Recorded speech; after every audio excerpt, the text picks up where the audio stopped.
do not trust her. She is a fugly slut. Scenes from the White House there, as US President Donald Trump published his own personal burn book on Truth Social last night. Taking aim at those former media allies who've now turned on him, Trump didn't hold back, writing these 482 words on the subject. And I do apologize, I will be doing the impression.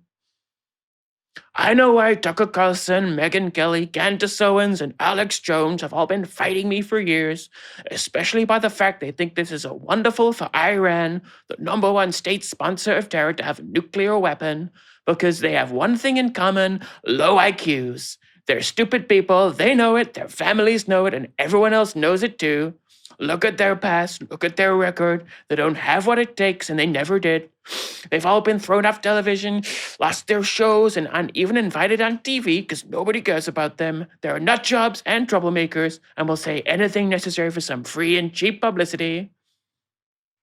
Now they think they can get some clicks because they have third-rate podcasts, but no one's talking about them, and their views are the opposite of MAGA, or I wouldn't have won the presidential election in a landslide. MAGA agrees with me and just gave CNN a 100% approval rating of Trump, not handful-ailing fools like Tucker Carlson, who couldn't even finish college. He was a broken man when he got fired from Fox, and he's never been the same. Perhaps you should see a good psychiatrist, or Megyn Kelly, who nastily asked me how the famous only Rosie O'Donnell question, or crazy Candace Owens, who accuses the highly respected First Lady of France of being a man when she is not, and will hopefully win lots of money in the ongoing lawsuit. Actually, to me, the First Lady of France is a far more beautiful woman than Candace, in fact, who's not even close. Or bankrupt Alex Jones, who says some of the dumbest things and lost his entire fortune, as he should have, for his horrendous attack on the families of the Sandy Hook shooting victims, ridiculously claiming it was a hoax. These so-called pundits are losers, and they always will be. Now, fake news, CNN, the failing New York Times, and all the other radical left news organizations are hailing them, giving them positive press for the first time in their lives. They're not MAGA, they're losers, just trying to latch on to MAGA.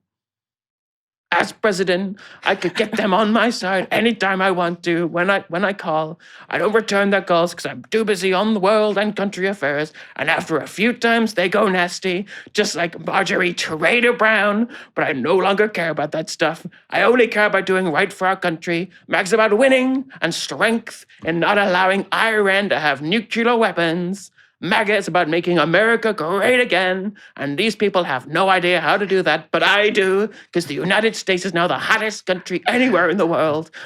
President... God, that was heroic. Truly heroic. President Donald J. Trump.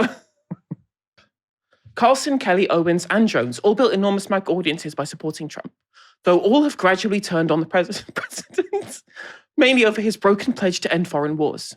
Former Congresswoman Marjorie Taylor Greene, who was a staunch ally of Trump's, but resigned following her demand that Trump release all of the Epstein files, as well as her criticisms of Israeli financing in US politics. But it was his genocidal threat to wipe out an entire civilization in Iran that earned the president the stronger criticism yet from his former allies.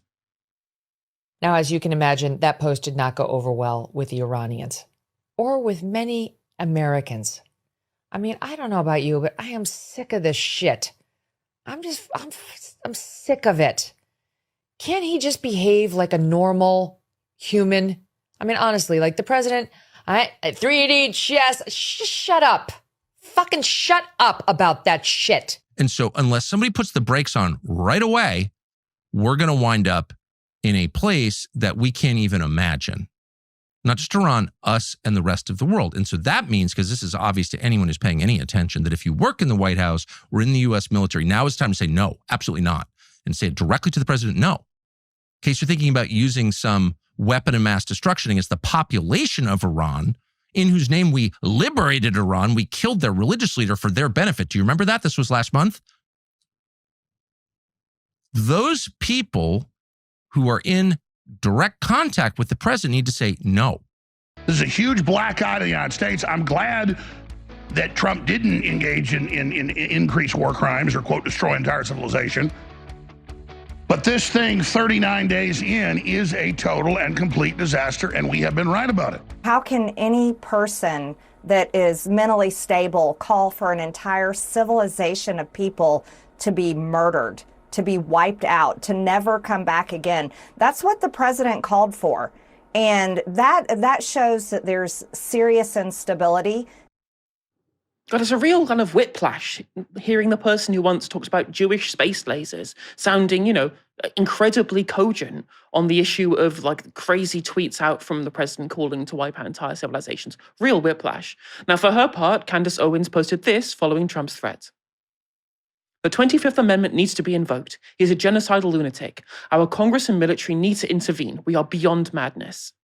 Now, in his post, Trump referred to some polling showing he has a 100% approval rating amongst the MAGA base. That seems to be a reference to a report from CNN that came out late last month. Yeah, sometimes you look at the polling data and there are numbers that just jump off the screen at you, and this is one of those. Because just take a look here. MAGA GOP view of Trump. Approve 100%. 100%. If you are a member of MAGA in the GOP, you approve of Donald John Trump. 0% say that they disapprove. You don't have to be a mathematical genius to know you can't go higher than 100%. Of course, there's no formal membership of MAGA. It's a self-identifying group, and the only criteria for being in it is that you support Trump. So no surprise then that 100% of people who support Trump happen to support Trump. But the former MAGA media stars are right when it comes to Americans' views on Trump's genocidal threat. Polling from YouGov shows that just 14% of US voters strongly approved of the statement, with just 9% somewhat approving. Meanwhile, 54% strongly disapproved of it and 10% somewhat disapproved. Broken down by party affiliation, however, Republicans were still behind the president, with more than half strongly or somewhat approving. Just 15% strongly disapproved of his words.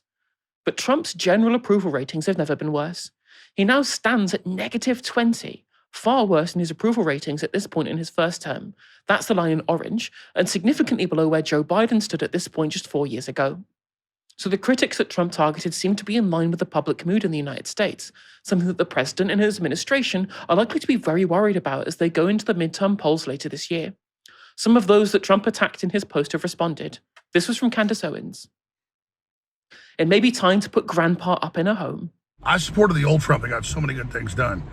But at the end of the day, I just feel sorry for him and pray that God touch his heart and soul and free him from the demonic influences that he's under. I mean, it's just that simple. This is a nightmare. We know the Democrats, the left, are absolutely terrible. But when Trump's calling for wiping out whole civilizations and acting like a supervillain, I have to come out and say I don't support it. And this was from Marjorie Taylor Greene. President Trump has gone mad as he wages war against Iran, a broken campaign promise. I fought alongside Tucker Carlson, Megyn Kelly, Candace Owens, and Alex Jones to help Trump get elected. And now he goes off on a rambling rant attacking all of us in one post. We never changed. Trump did. America first. Now, I think that this specific tweet, Stephen, is really, really interesting, right? The specific line that I'm talking about here is they say, we never changed, but Trump did. And I think that is true. I think it is definitely true that Trump changed, especially from his campaign rhetoric to how he's been governing. But what I think that they miss, what I think they miss quite a lot, is that we're essentially seeing the neocon wing of the Republican Party back in control all over again because Trump does whatever the neocons essentially say now from people in his administration. We see Rubio, we see Miller, we see people like Pete Hegseth. These are real straight-up neocons, despite all Pete Hegseth's words about regime change failing. What I think they miss, though, is that the same was true in Trump 1. In Trump 1, despite his position being as an iconoclast to the existing Republican neocon administration, fighting them from the inside, now that he's back in control and he's running with those same neocons as part of the Republican Party, as the figurehead rather than as the iconoclast, it would have stood to reason for me. They should have noticed this before now. It was clear when he was campaigning, the people he was allied with and who he endorsed in the midterms in 2022 and who we kind of put into his cabinet positions right at the start of Trump 2 as well, should have shown these people who he was. And again, I'm glad they're breaking now. They're seeing what the problems were, but everyone outside of the 10 was seeing this already. Yeah, I'm not sure that they are breaking out or that they didn't see it before. I mean, you have to remember, all of the people who Trump was criticizing in this tweet, like aggressively criticizing this tweet. Like, let's not forget, they are clowns to a person, all of them. I mean, they're clever clowns, and they all threw themselves behind Trump at various points. And now that it's come to this point where, gradually they've been withdrawing their support, as, for example, they've become, like Megyn Kelly, very interested in like AIPAC, Tucker Carlson as well, MTG as well. But I don't think that they've sort of discovered that Trump is anything different from what he ever was. They were all extremely close to him. They will have known that actually he's extremely amenable to being moved by the people around him. And what they've lost is a kind of battle for influence. And that's become clear, as you said, as he surrounded himself by various neocons and revealed himself. I'm not sure he is a neocon. I'm not sure he actually has like a political philosophy, to be honest. No, I think you're right. It is just like an alliance of convenience between the power brokers in the Republican Party and Trump's desire to have access to the power. Exactly. But what these people are doing, which I think is actually really smart, is that they're looking ahead to when Trump is over. Because what hasn't changed is the existence of the kind of electoral coalition, the MAGA base that got Trump into the White House, especially in the second time. And they'll be thinking, it's very easy to move that base towards a new candidate by pointing out all the things that Trump did, which were not MAGA, where MAGA is this philosophy which is about enriching or, about paying attention to a certain class of people in the US who have been unattended to by Democrat and neocon administrations in the past, and now find themselves unattended to again. And what these people are doing, these media people and Marjorie Taylor Greene, is that they recognize that that base isn't going anywhere. That coalition still exists. It's still going to be there at the next election. What they have to do is then, therefore, and I think what they will do is they will slowly find a candidate that they're going to group themselves around as the real heir to MAGA, as the real heir to that coalition that Trump has failed. And they're setting up that ground already. They're not doing this because they care about international law, and they're not doing this because they're worried about foreign wars. They're doing this because there is this strong base will continue to exist after this administration, and it's there to be taken by somebody else. So I think that's what's really going on. It's sort of looking ahead to how they can galvanize that base around somebody else. Maybe it's going to be Tucker Carlson. I mean, who knows? What I find quite interesting as well is that the Democrats are nowhere. Yeah, this is a base that is ripe to be pulled back by the Democratic Party, by an industrial strategy towards building the manufacturing jobs that Trump pretended to bring back with the tariff policy, but obviously that was never going anywhere because it was tariffing the raw materials that it needed to bring back those jobs, right? And there are certain Democratic Party candidates who do appeal to that demographic, right? Obviously I'm not going to endorse Graham Plattner given what we know, but that's the kind of candidate who would be receptive to those audiences, and he polls well with them. He's polling well in terms of the main Senate election. And the Democratic Party are doing literally everything possible to push these people away and try and rig primaries, but kind of try and push primaries in other direction to support establishment Democratic Party candidates who want nothing to do with it, right? Yeah, they're busy clustering around Gavin Newsom as well. It's as a sort of, a really, very, very attractive to the JFK crowd, but not that attractive to this kind of voter. They looks out of touch, for example. Yeah, 100%. So I think you're right. The broad problem here for both parties is that this coalition will break apart from Trump in some respects. Some of these people, the anti-war types especially, will. And if Democrats and Republicans broadly as a political bloc, as a corporate-owned political bloc, do not move away from interventionism with endless foreign wars, the forever war, and continual deference to Israel, that coalition will find somebody to move behind. And there's plenty of people out there who could move into that space. Yeah, I just say one interesting thing about polling about Trump. So, he's not doing great. His approval rating is very low, and is much lower than it should be for, compared to his first term and to Biden's term at this stage. But what's really interesting, if you look at the polling with the Democrats, is they're not really making gains from it. They're even less popular. Exactly. They're even less popular. Exactly. So they managed to somehow just keep messing it up, even though it's the goal is open. It's right there waiting.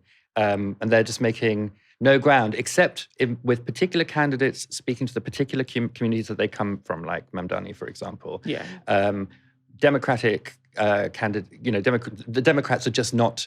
They're not making any gains. They're not taking advantage of this situation at all. And it really speaks to a kind of problem with the organization of the Democratic Party around the idea of winning rather than around the idea of principles. They're very desperate to win the next presidential election. They're very desperate to win in the midterms, but it's the desperation to win which is driving them, rather than like thinking about exactly what you thought about this base that actually exists, that itself could easily be a Democrat base. Like, it doesn't have to be a Republican base. I mean, not everyone will go with it, but it's people who are looking for a good economic deal, and that's what the Democrats should be offering. That should be their number one line. Yeah, it should be it absolutely should be their bread and butter. And like you say, we have Chuck Schumer looking over his glasses going, I don't think Trump's prosecuted this war in accordance with procedure. And I'm just like, it's an illegal war where they killed school children. Like, you can call this stuff out, but of course they're all basically a bunch of neocons on the right wing of the Democratic Party anyway as well. So yeah, plenty to think about for both parties moving forward.